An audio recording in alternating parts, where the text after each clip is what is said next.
Thank you, Senator Budd. Again, our condolences to Laken Riley's family on this horrible and senseless tragedy. President Biden's open border policies have led to a humanitarian and national security crisis at our southern border. He is responsible for the human trafficking, the sex trafficking, the child trafficking, the drug trafficking that is going on there.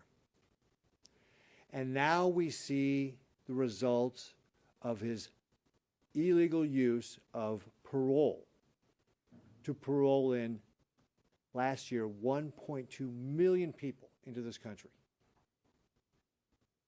Jose Ibarra, who is alleged to have committed this crime, was one of the illegal immigrants that was paroled into this country in September of 2022.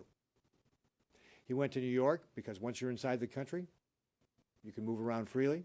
That makes every state a border state. And in New York, he was picked up for child endangerment, not detained. He went to Georgia, picked up for shoplifting, not detained.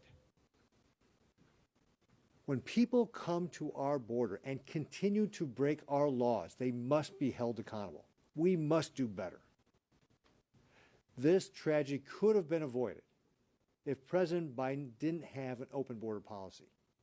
This tragedy could have been avoided if ICE had detained Jose Ibarra. But time after time, he was let go. The Laken Riley Act would require officials to detain illegal immigrants who break the law through theft or burglary and have ICE deal with them. They need to be held accountable. They continue to break our laws and disrespect our laws. The Laken Riley Act will help address that injustice. The solution that we need here is to be able to pass this bill and then ultimately have President Biden secure the border. He has the tools to do that today. He chooses not to. He chooses not to do this. The 9 million people who have tried to get into this country, that's bigger than the population of New York City, where Jose Ibarra was originally arrested. Think about that. That's how many people have attempted to get into this country in the last 3 years since Joe Biden opened our borders.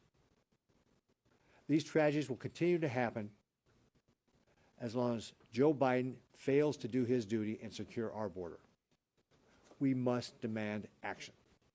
Thank you. I thank my colleagues. We've got